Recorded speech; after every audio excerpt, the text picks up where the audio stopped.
James Earl Jimmy Carter Jr., born October 1, 1924, is an American politician who served as the 39th President of the United States from 1977 to 1981. In 2002, he was awarded the Nobel Peace Prize for his work with the Carter Center. Carter was a Democrat who was raised in rural Georgia. He was a peanut farmer who served 2 terms as a Georgia state senator from 1963 to 1967, and 1 as the governor of Georgia from 1971 to 1975. He was elected president in 1976, defeating incumbent President Gerald Ford in a relatively close election. The Electoral College margin of 57 votes was the closest at that time since 1916. On his second day in office, Carter pardoned all evaders of the Vietnam War drafts. During Carter's term as president, 2 new cabinet-level departments, the Department of Energy and the Department of Education, were established. He established a national energy policy that included conservation, price control, and new technology. In foreign affairs, Carter pursued the Camp David Accords, the Panama Canal Treaties, the second round of strategic arms limitation talks, SALT II, and the return of the Panama Canal Zone to Panama. On the economic front, he confronted persistent stagflation, a combination of high inflation, high unemployment and slow growth. The end of his presidential tenure was marked by the 1979-1981 Iran hostage crisis, the 1979 energy crisis, the 3 Mile Island nuclear accident, and the Soviet invasion of Afghanistan. In response to the Soviet move, he ended détente, escalated the Cold War, and led the international boycott of the 1980 Summer Olympics in Moscow. By 1980, Carter's popularity had eroded such that, running for re-election that year, he was challenged by Senator Ted Kennedy in the Democratic Party's primaries for the presidential nomination, marking the most recent Democratic primary in which an incumbent faced serious opposition. Carter won the 1980 primary with 51.13% of the vote. All incumbent candidates since have won at least 72.8% of their party's primary votes, but lost the general election in an electoral landslide to Republican nominee Ronald Reagan, who won 44 of 50 states. His presidency has drawn medium-low responses from historians, with many considering him to have accomplished more with his post-presidency work. He set up the Carter Center in 1982 as his base for advancing human rights. He has also traveled extensively to conduct peace negotiations, observe elections, and advance disease prevention and eradication in developing nations. Additionally, Carter is a key figure in the Habitat for Humanity project. Since surpassing Herbert Hoover in September 2012, he has been the longest retired president in American history. He is also the first president to mark the 40th anniversary of his election and inauguration. In reference to current political views, he has criticized some of Israel's actions and policies in regards to the Israeli-Palestinian conflict and has advocated for a 2-state solution. He has vigorously opposed the Supreme Court's decision in Citizens United v. FEC to strike down McCain-Feingold limits on campaign spending by corporations and unions, saying that the U.S. is no longer a functioning democracy, and now has a system of unlimited political bribery. Quote, he supported former President Barack Obama during his time in office but was critical of aspects of his foreign policy, particularly with regard to the use of drones and Obama's failure to close Guantanamo Bay detention camp. Early life. James Earl Carter, Jr., was born on October 1, 1924, at the Wise Sanitarium in Plains, Georgia. Plains was a boomtown of 600 people at the time of Carter's birth. His father, James Earl Carter, Sr., was a successful local businessman who ran a general store and had begun to invest in farmland. He had been a reserve second lieutenant in the U.S. Army's Quartermaster Corps during World War I. Carter's mother, Bessie Lillian Gordy, was a nurse at the Wise Hospital. Carter was the oldest of Earl and Lillian's children. They moved several times during his infancy.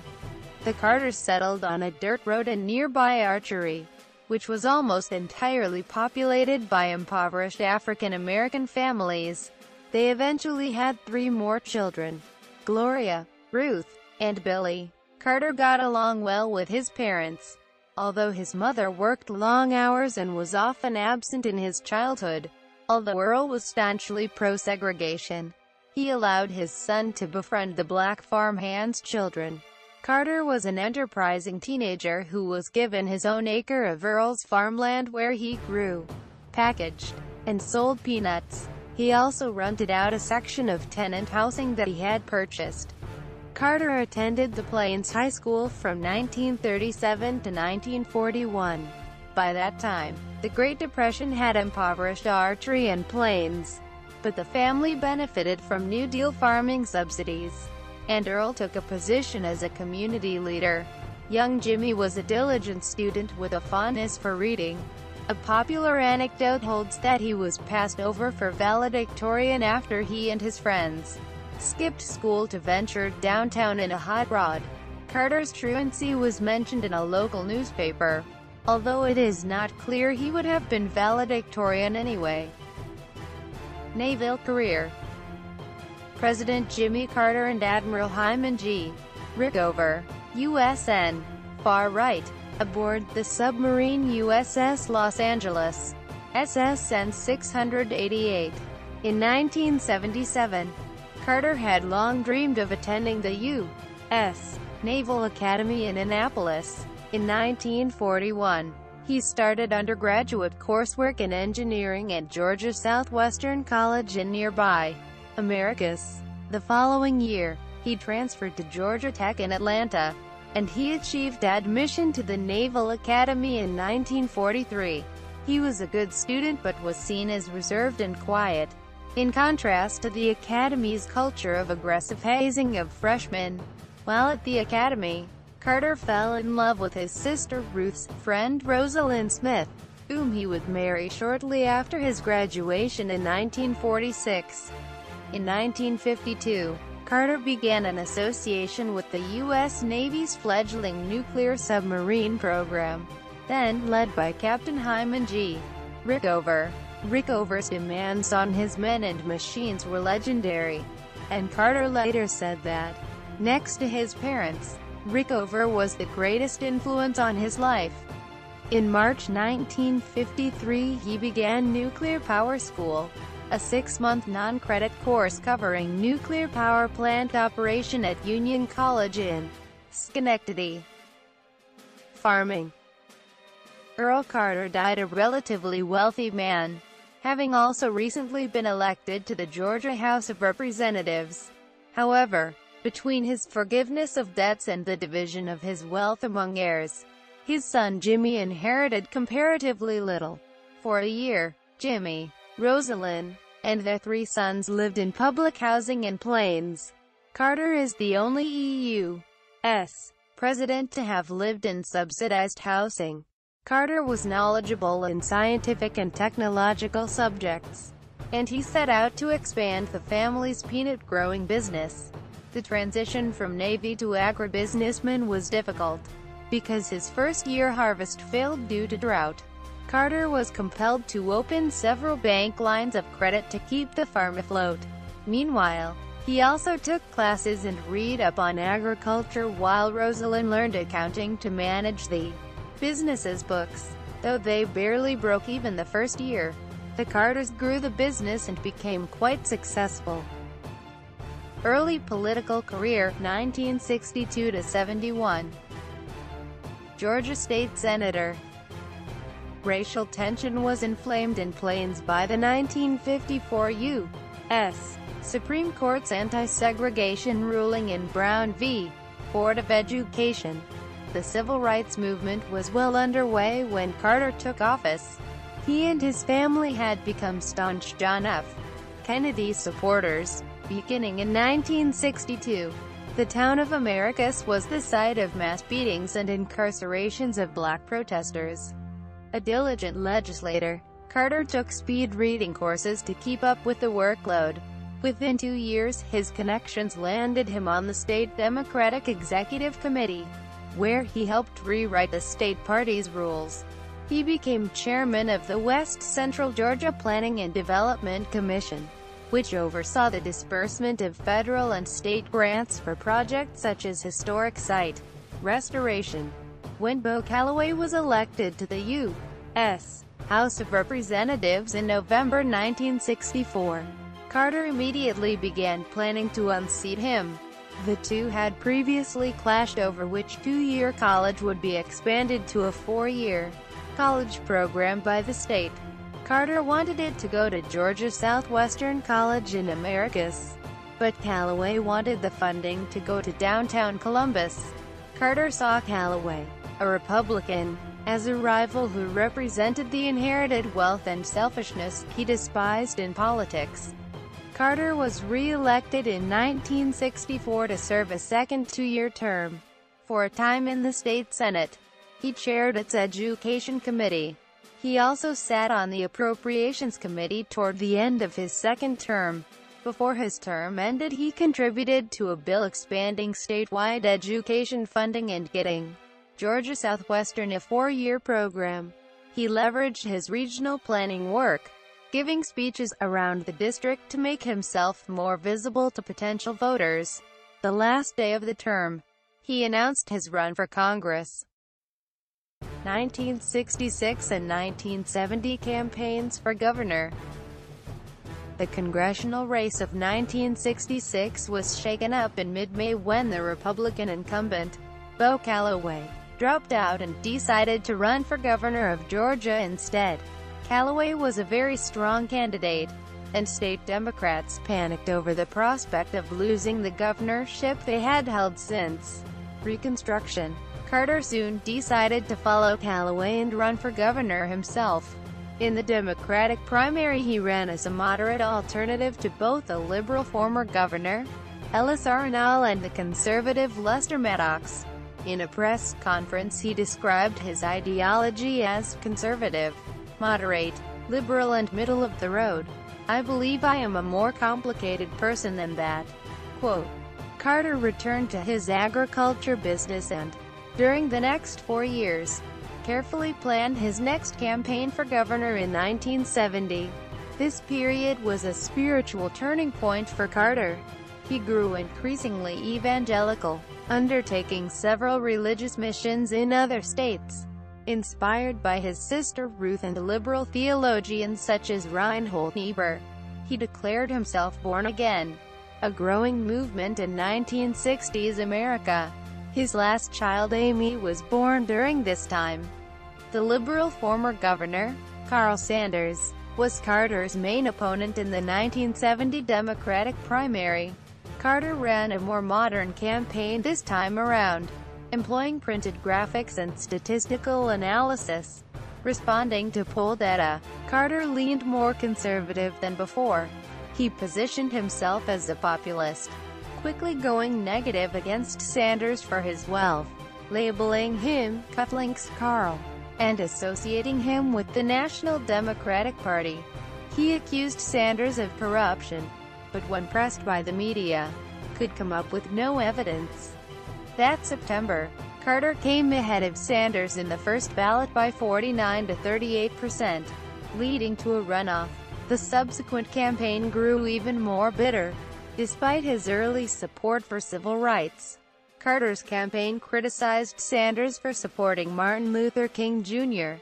Carter won the runoff election with 60% of the vote, winning 7% of the black vote, and went on to win the general election easily over the Republican Hal Suit, a local news anchor. Once he was elected, Carter changed his tone, and began to speak against Georgia's racist politics.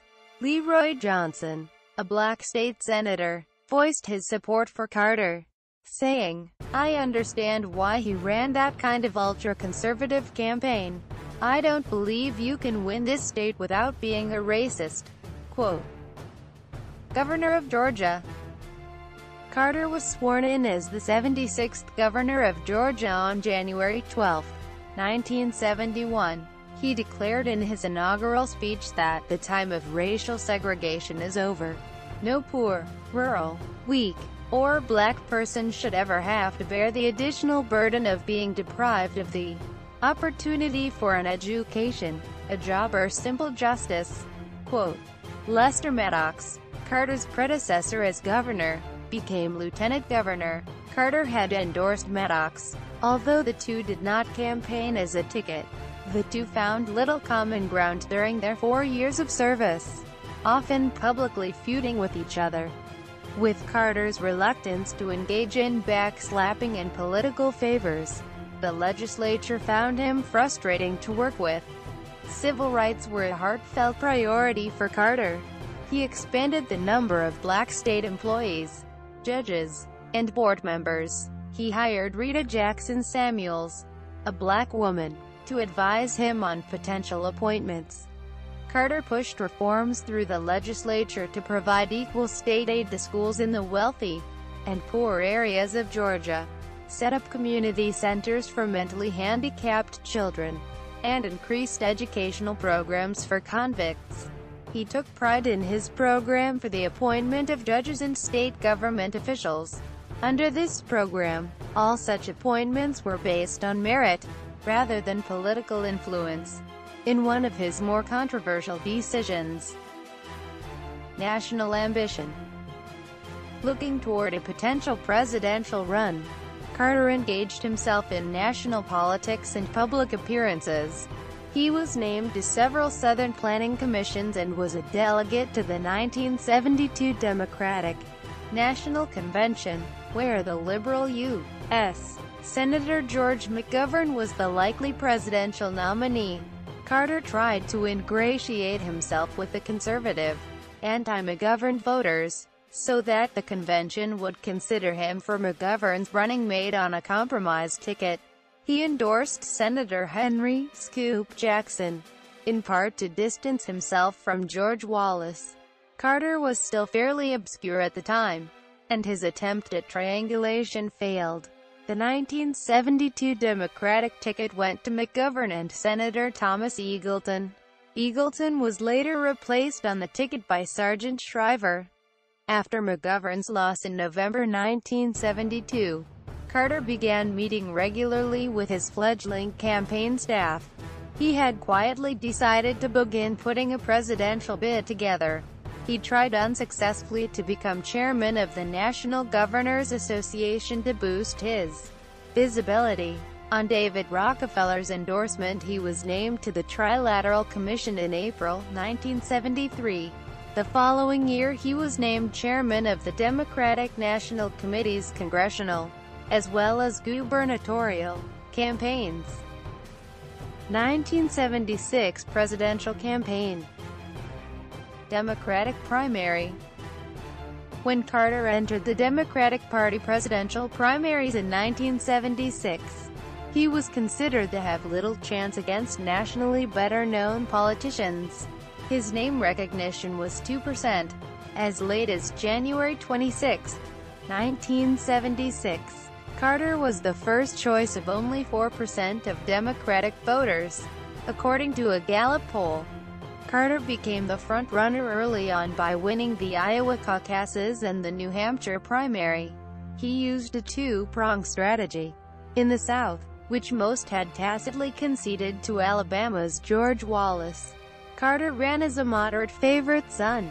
When Wallace proved to be a spent force, Carter swept the region. In the North, Carter appealed largely to conservative Christian and rural voters.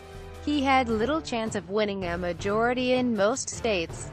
He won several northern states by building the largest single bloc. Carter's strategy involved reaching a region before another candidate could extend influence there.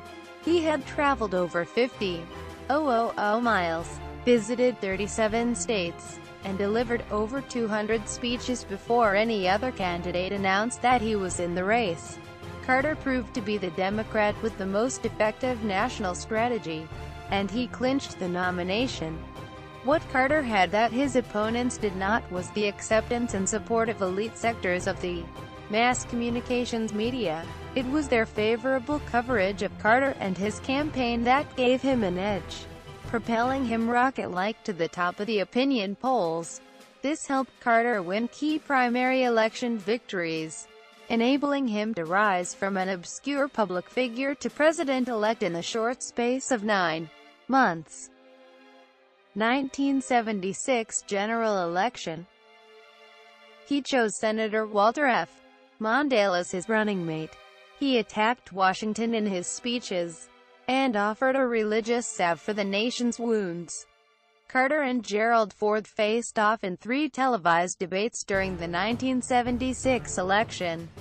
Carter was interviewed by Robert Scheer of Playboy for the November 1976 issue, which hit the newsstands a couple of weeks before the election. While discussing his religion's view of pride, Carter said, "I've looked on a lot of women with lust. I've committed adultery in my heart many times." Quote. Carter began the race with a sizable lead over Ford, who narrowed the gap during the campaign, but lost to Carter in a narrow defeat on November 2, 1976. Carter won the popular vote by 51% to 48.0% for Ford, and received 297 electoral votes to Ford's 240. Carter carried fewer states than Ford, 23 states to the defeated Ford's 27. Yet, Carter won with the largest percentage of the popular vote of any non-incumbent since Dwight Eisenhower. Presidency. Robert Templeton's portrait of President Carter, displayed in the National Portrait Gallery, Washington, D.C. Carter's tenure was a time of continuing inflation and recession, as well as an energy crisis. Among his first acts was the fulfillment of a campaign promise by issuing an executive order, declaring unconditional amnesty for Vietnam War-era draft evaders. Carter attempted to calm various conflicts around the world, most visibly in the Middle East with the signing of the Camp David Accords, giving back the Panama Canal, and signing the SALT II nuclear arms reduction treaty with Soviet leader Leonid Brezhnev. His final year was marred by the Iran hostage crisis, which contributed to his losing the 1980 election to Ronald Reagan. Iran hostage crisis. On November 4, 1979, a group of Iranian students, belonging to the Muslim student followers of the Imam's line, who were supporting the Iranian Revolution, took over the U.S. Embassy in Tehran. On April 24, 1980, Carter ordered Operation Eagle Claw to try free the hostages. The mission failed, leaving 8 American servicemen dead and causing the destruction of 2 aircraft. U.S. energy crisis. On April 18, 1977, Carter delivered a televised speech declaring that the U.S. energy crisis during the 1970s was the moral equivalent of war. He encouraged energy conservation by all U.S. citizens and installed solar water heating panels on the White House. A Love Canal Superfund. In 1978, Carter declared a federal emergency in the neighborhood of Love Canal in the city of Niagara Falls, New York. More than 800 families were evacuated from the neighborhood, which was built on top of a toxic waste landfill. The Superfund law was created in response to the situation. Deregulation. In 1977, Carter appointed Alfred E. Kahn, a professor of economics at Cornell University, to be chair of the Civil Aeronautics Board, CAB. He was part of a push for deregulation of the industry, supported by leading economists, leading think tanks in Washington, a civil society coalition advocating the reform, patterned on a coalition earlier developed for the track and rail reform efforts. The head of the regulatory agency, Senate leadership, the Carter administration, and even some in the airline industry. This coalition swiftly gained legislative results in 1978.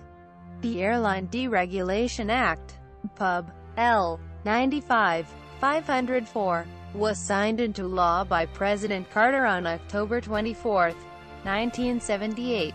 The main purpose of the act was to remove government control over fares, routes and market entry of new airlines from commercial aviation. The Civil Aeronautics Board's powers of regulation were to be phased out, eventually allowing market forces to determine routes and fares.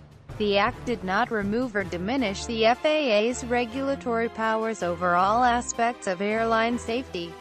In 1979, Carter deregulated the American beer industry by making it legal to sell malt, hops, and yeast to American homebrewers for the first time since the effective 1920 beginning of Prohibition in the United States. Soviet invasion of Afghanistan. Communists under the leadership of Nur Muhammad Taraki seized power in Afghanistan on April 27, 1978. Carter was surprised by the invasion, as the consensus of the U.S. intelligence community during 1978 and 1979, reiterated as late as September 29, 1979, was that Moscow would not intervene in force even if it appeared likely that the Khalq government was about to collapse. Indeed, Carter's diary entries from November 1979 until the Soviet invasion in late December contain only 2 short references to Afghanistan, and are instead preoccupied with the ongoing hostage crisis in Iran.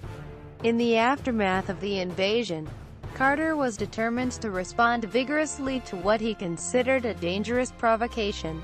In a televised speech, he announced sanctions on the Soviet Union, promised renewed aid to Pakistan, and committed the U.S. to the Persian Gulf's defense. International trips. Further information. List of international trips made by the President of the United States. Jimmy Carter. Carter made 12 international trips to 25 countries during his presidency. 1980 presidential campaign. Carter later wrote that the most intense and mounting opposition to his policies came from the liberal wing of the Democratic Party, which he attributed to Ted Kennedy's ambition to replace him as president. Carter's campaign for re-election in 1980 was one of the most difficult and least successful in history. He faced strong challenges from the right, Republican Ronald Reagan, the center, Independent John B. Anderson, and the left, Democrat Ted Kennedy. He had to run against his own stagflation-ridden economy, while the hostage crisis in Iran dominated the news every week. He alienated liberal college students, who were expected to be his base, by reinstating registration for the military draft. His campaign manager and former appointments secretary, Timothy Kraft, stepped down some 5 weeks before the general election amid what turned out to have been an uncorroborated allegation of cocaine use. Post-presidency. Former President and First Lady Carter waved from the departing aircraft after the inauguration of Ronald Reagan on January 20, 1981. In 1981, Carter returned to Georgia to his peanut farm, which he had placed into a blind trust during his presidency to avoid even the appearance of a conflict of interest. He found that the trustees had mismanaged the trust, leaving him more than $1 million in debt. In the years that followed, he has led an active life, establishing the Carter Center, building his presidential library, teaching at Emory University in Atlanta, and writing numerous books. Carter Center and Nobel Prize. President George W. Bush invited former presidents George H. W. Bush, Bill Clinton, Jimmy Carter, far right, and President-elect Barack Obama for a meeting and lunch at the White House on January 7, 2009. Carter has been involved in a variety of national and international public policy, conflict resolution, human rights and charitable causes. In 1982, he established the Carter Center in Atlanta to advance human rights and alleviate human suffering. The nonprofit, non-governmental center promotes democracy, mediates and prevents conflicts, and monitors the electoral process in support of free and fair elections. It also works to improve global health through the control and eradication of diseases such as guinea worm disease, river blindness, malaria, trachoma, lymphatic filariasis, and schistosomiasis. It also works to diminish the stigma of mental illnesses and improve nutrition through increased crop production in Africa. A major accomplishment of the Carter Center has been the elimination of more than 99% of cases of guinea worm disease, from an estimated 3.5 million cases in 1986 to 148 reported cases in 2013. In 2002, President Carter received the Nobel Peace Prize for his work to find peaceful solutions to international conflicts, to advance democracy and human rights, and to promote economic and social development through the Carter Center. Diplomacy. North Korea. In 1994, North Korea had expelled investigators from the International Atomic Energy Agency and was threatening to begin processing spent nuclear fuel. In response, then-President Clinton pressured for U.S. sanctions and ordered large amounts of troops and vehicles into the area to brace for war. Bill Clinton secretly recruited Carter to undertake a peace mission to North Korea. Carter negotiated an understanding with Kim Il-sung, but went further and outlined a treaty, which he announced on CNN without the permission of the Clinton White House as a way to force the U.S. into action. The Clinton administration signed a later version of the agreed framework, under which North Korea agreed to freeze and ultimately dismantle its current nuclear program and comply with its non-proliferation obligations in exchange for oil deliveries, the construction of 2 light water reactors to replace its graphite reactors, and discussions for eventual diplomatic relations. The agreement was widely hailed at the time as a significant diplomatic achievement. However, in December 2002, the agreed framework collapsed as a result of a dispute between the George W. Bush administration and the North Korean government of Kim Jong-il. In 2001, George W. Bush had taken a confrontational position toward North Korea, and in January 2002, Bush had named North Korea as part of an axis of evil. Meanwhile, North Korea began developing the capability to enrich uranium. Bush administration opponents of the agreed framework believed that the North Korean government never intended to give up a nuclear weapons program. However, supporters of the agreed framework believed that the agreement could have been successful had it not been undermined by the Bush administration. In August 2010, Carter traveled to North Korea in an attempt to secure the release of Aylan Molly Gomez, a U.S. citizen, was sentenced to 8 years of hard labor after being found guilty of illegally entering North Korea.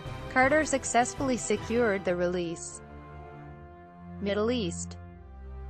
Carter and experts from the Carter Center assisted unofficial Israeli and Palestinian negotiators in designing a model agreement for peace, called the Geneva Accord. In 2002-2003, Carter has also in recent years become a frequent critic of Israel's policies in Lebanon, the West Bank, and Gaza. In 2006, at the UK Hay Festival, Carter stated that Israel has at least 150 nuclear weapons. He expressed his support for Israel as a country, but criticized its domestic and foreign policy. One of the greatest human rights crimes on earth is the starvation and imprisonment of 1.6 million Palestinians, said Carter. He mentioned statistics showing nutritional intake of some Palestinian children was below that of the children of sub-Saharan Africa and described the European position on Israel as supine. In April 2008, the London-based Arabic newspaper Al Hayat reported that Carter met with exiled Hamas leader Khaled Mashal on his visit to Syria. The Carter Center initially did not confirm nor deny the story. The U.S. State Department considers Hamas a terrorist organization. In May 2007, while arguing that the United States should directly talk to Iran, Carter again stated that Israel has 150 nuclear weapons in its arsenal. In December 2008, Carter visited Damascus again, where he met with Syrian President Bashar al-Assad and the Hamas leadership. During his visit he gave an exclusive interview to Forward magazine, the first ever interview for any American president, current or former, with a Syrian media outlet. Carter visited with 3 officials from Hamas who have been living at the International Red Cross office in Jerusalem since July 2010.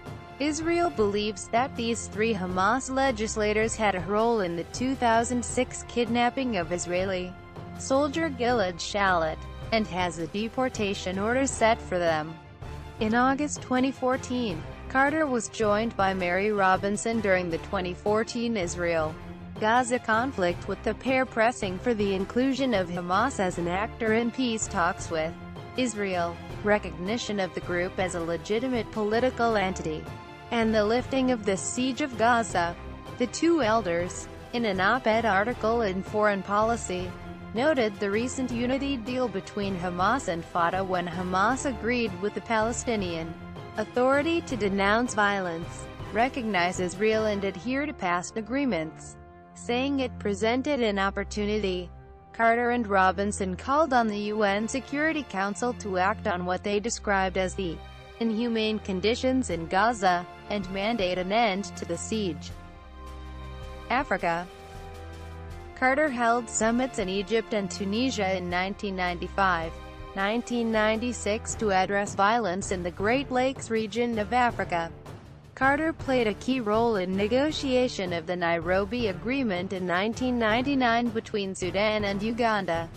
On June 18, 2007, Carter, accompanied by his wife, arrived in Dublin, Ireland, for talks with President Mary McAleese and Bertie Ahern concerning human rights. On June 19, Carter attended and spoke at the annual Human Rights Forum at Croke Park. An agreement between Irish Aid and the Carter Center was also signed on this day. Americos. Carter led a mission to Haiti in 1994 with Senator Sam Nunn and former chairman of the Joint Chiefs of Staff General Colin Powell to avert a U.S.-led multinational invasion and restore to power Haiti's democratically elected president, Jean-Bertrand Aristide. Carter visited Cuba in May 2002 and had full discussions with Fidel Castro and the Cuban government. He was allowed to address the Cuban public uncensored on national television and radio with a speech that he wrote and presented in Spanish. In the speech, he called on the U.S. to end an ineffective 43-year-old economic embargo, and on Castro to hold free elections, improve human rights, and allow greater civil liberties.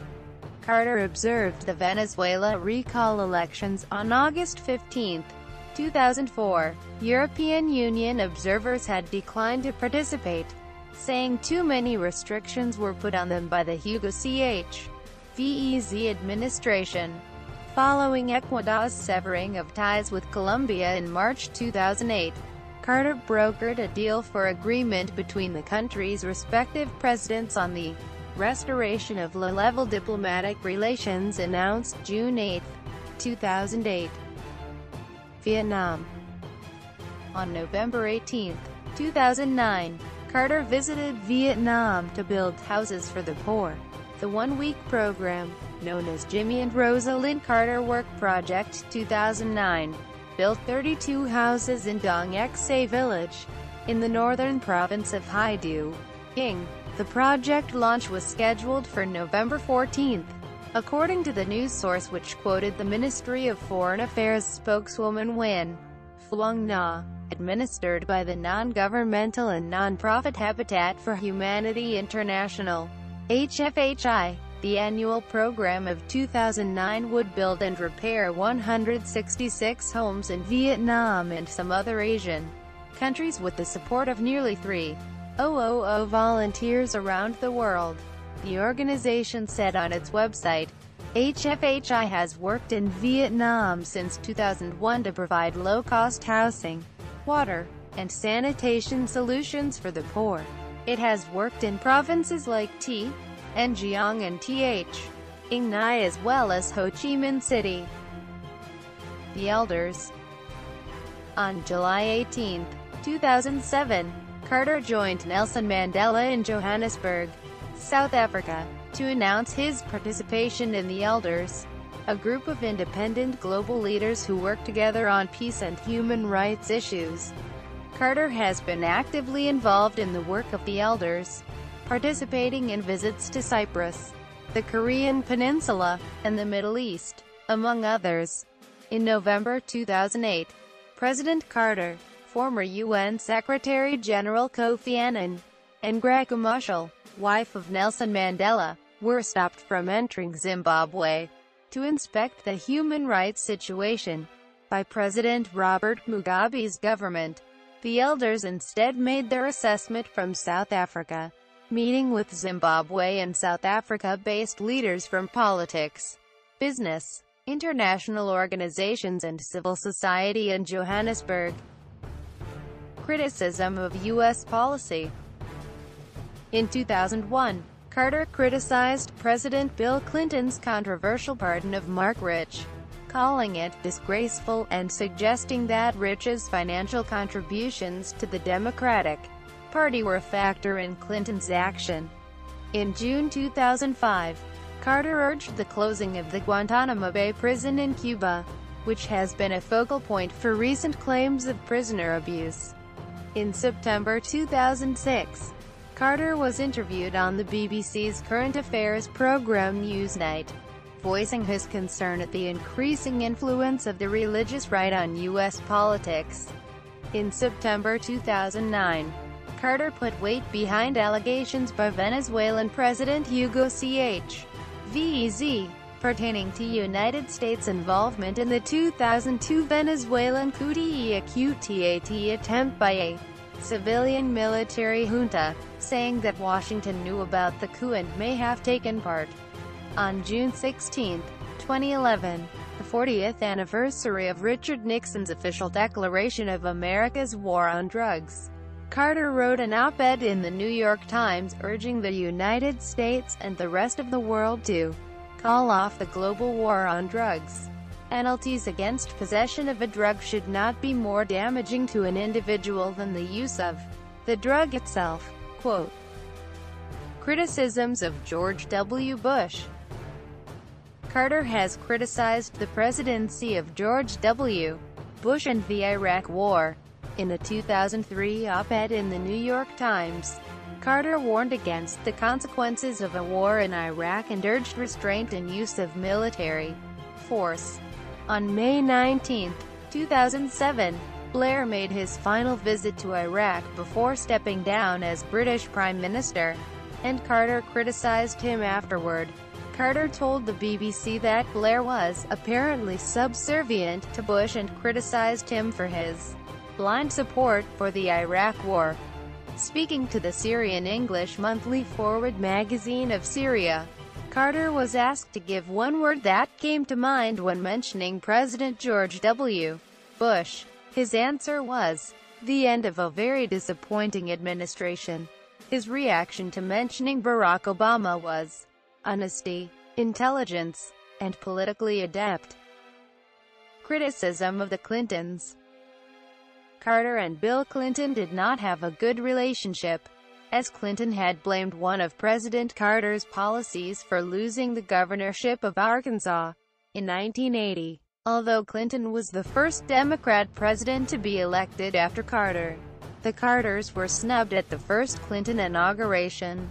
Carter has publicly criticized the morality of President Clinton's administration, including the Monica Lewinsky scandal and the Mark Rich pardon.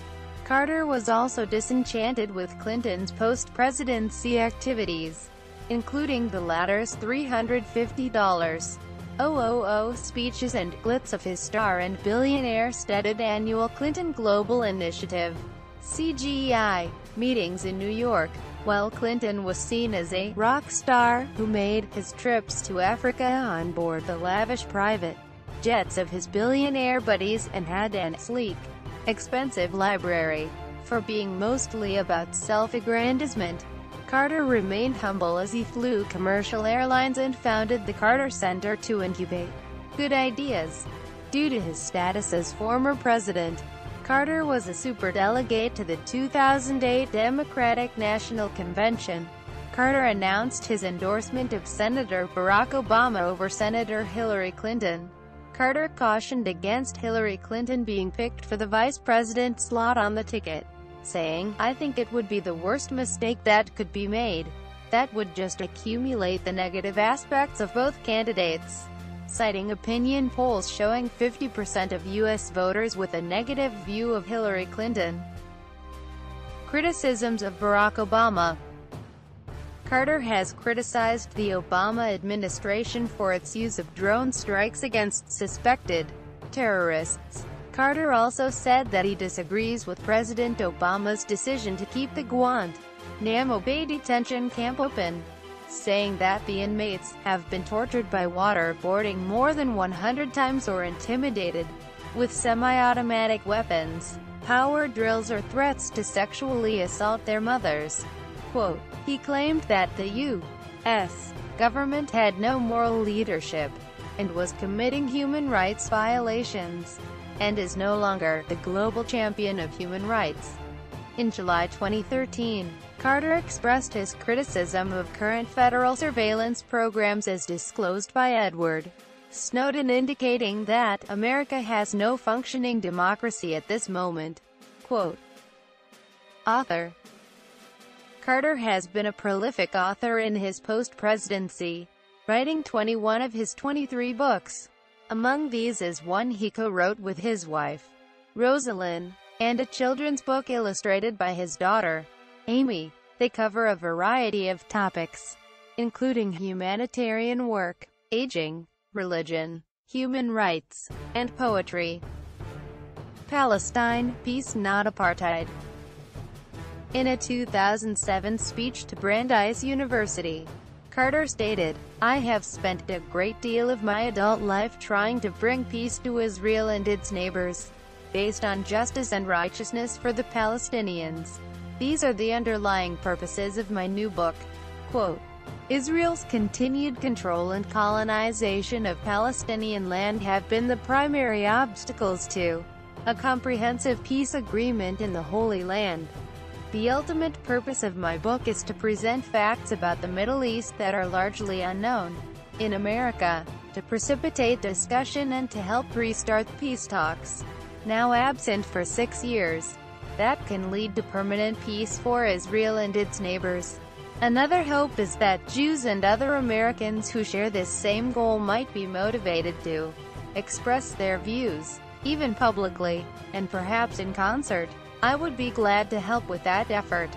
While some such as a former special rapporteur for both the United Nations Commission on Human Rights and the International Law Commission, as well as a member of the Israeli Knesset, have praised Carter for speaking frankly about Palestinians and Israeli-occupied lands. Others, including the envoy to the Middle East under Clinton, as well as the first director of the Carter Center.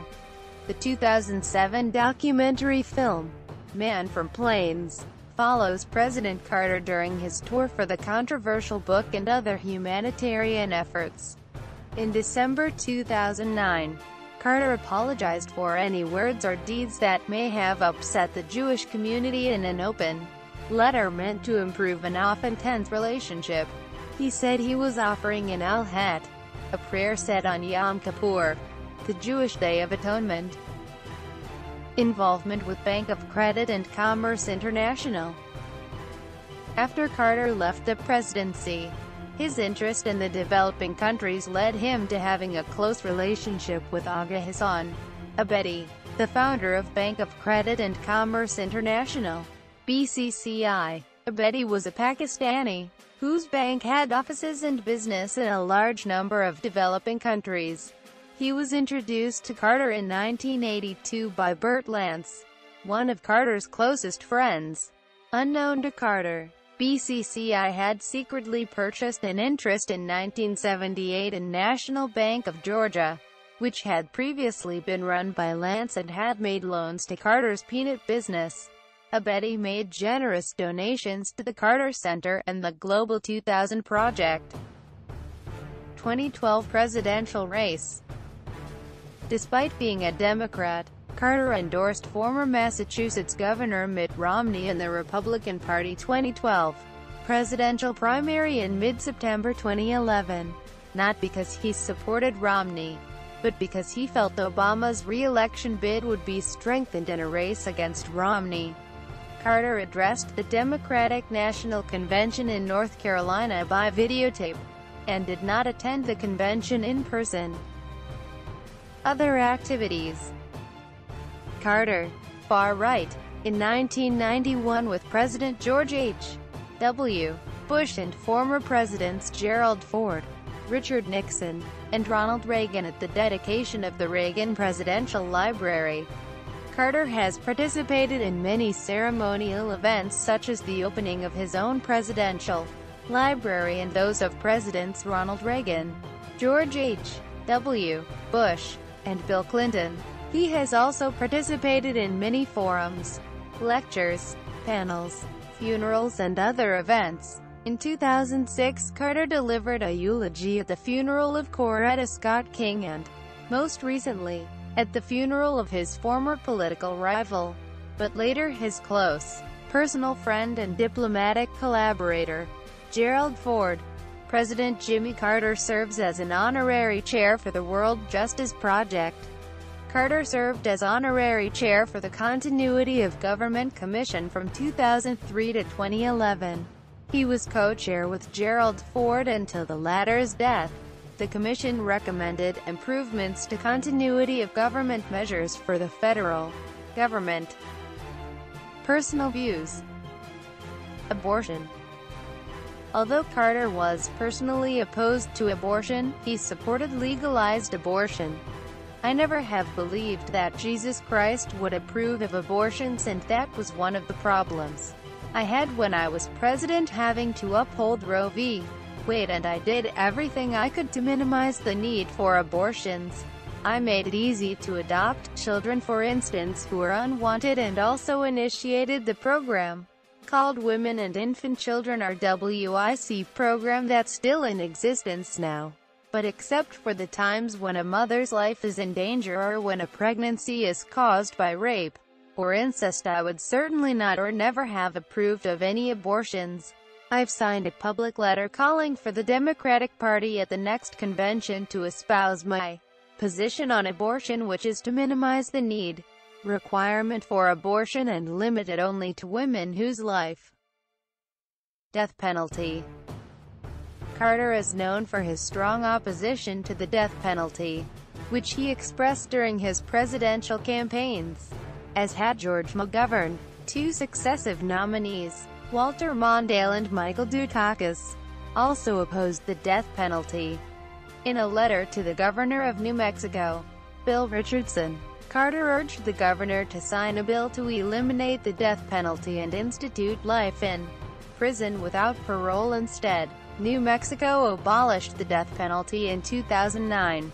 Carter wrote, "As you know, the United States is one of the few countries, along with nations such as Saudi Arabia, China, and Cuba, which still carry out the death penalty despite the ongoing tragedy of wrongful conviction and gross racial and class-based disparities that make impossible the fair implementation of this ultimate punishment." Quote, Carter has also called for commutations of death sentences for many death row inmates, including Brian K. Baldwin, executed in 1999 in Alabama. Equality for women.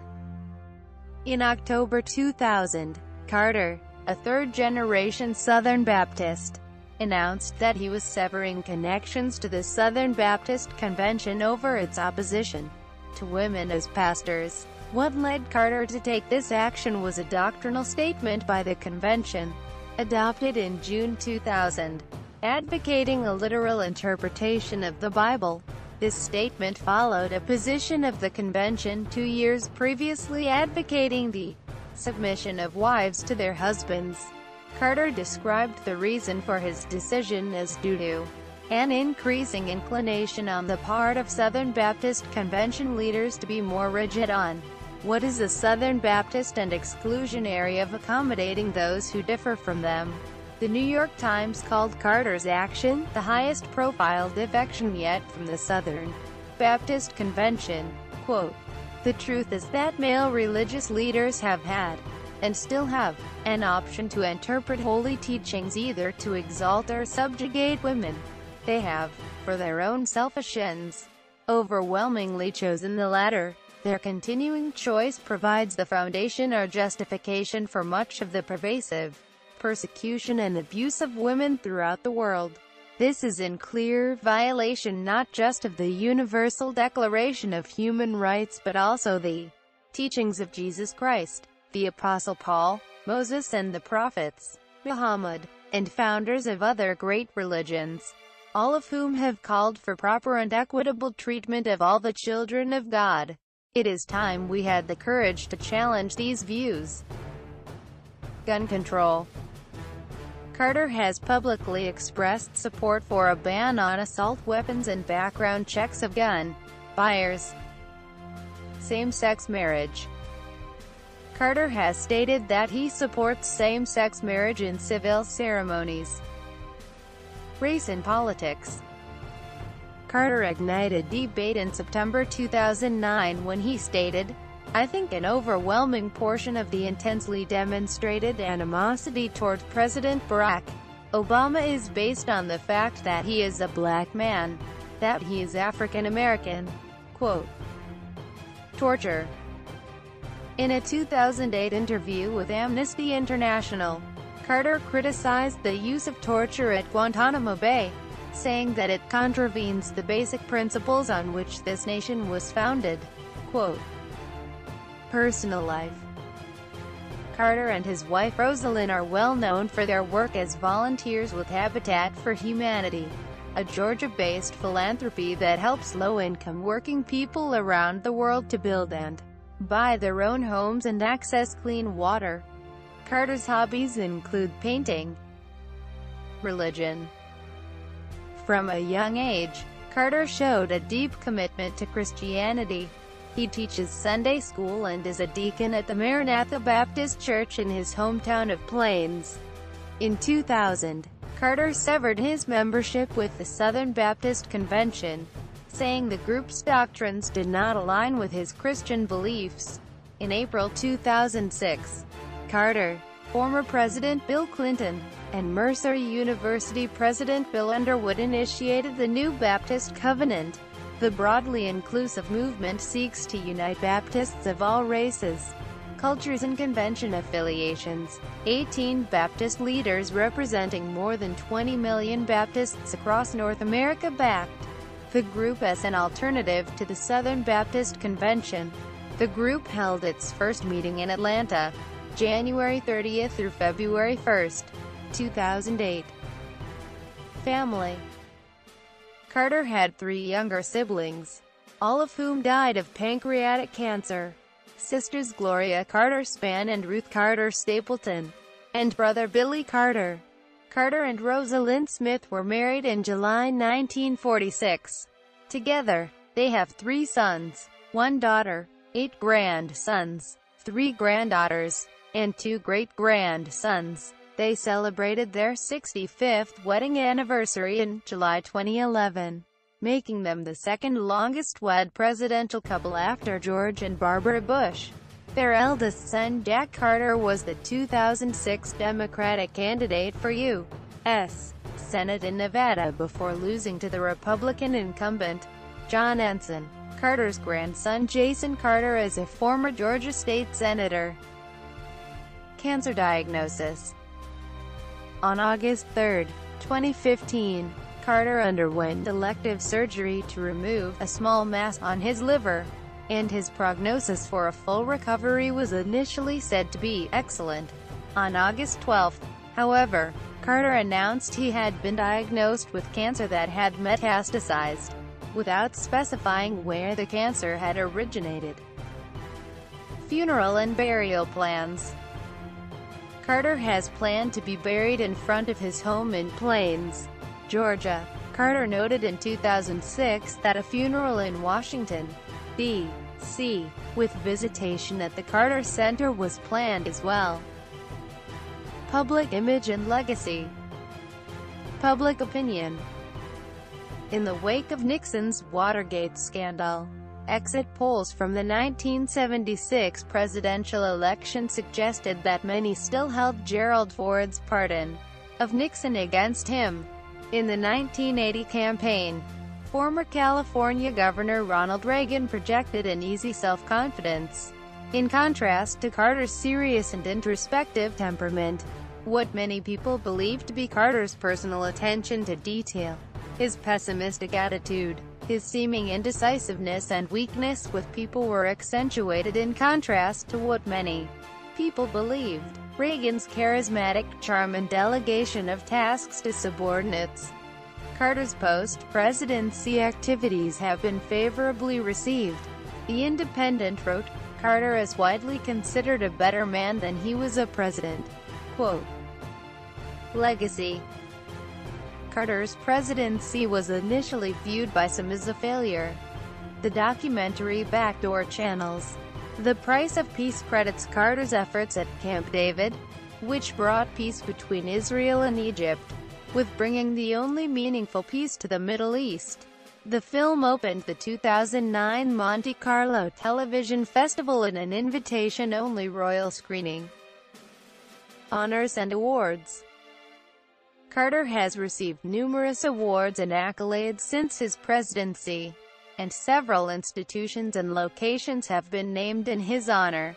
His presidential library, Jimmy Carter Library and Museum, was opened in 1986.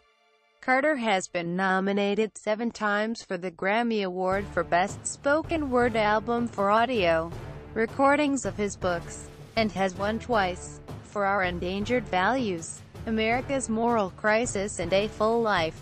Reflections at 90. The Sutherfield Airport in Americus, Georgia was renamed Jimmy Carter Regional Airport in 2009. Carter, right, walks with, from left, George H. W. Bush, George W. Bush, and Bill Clinton during the dedication of the William J. Clinton Presidential Center and Park in Little Rock, Arkansas on November 18, 2004. Carter during a Google Hangout session held during the LBJ Presidential Library Civil Rights Summit in 2014. Carter, right, with President Barack Obama, center, and Bill Clinton, left, on August 28, 2013, the 50th anniversary of the March on Washington. Carter, left, with a replica of the USS Jimmy Carter with Secretary of the Navy John H. Dalton, right, at a naming ceremony, April 28, 1998. Books.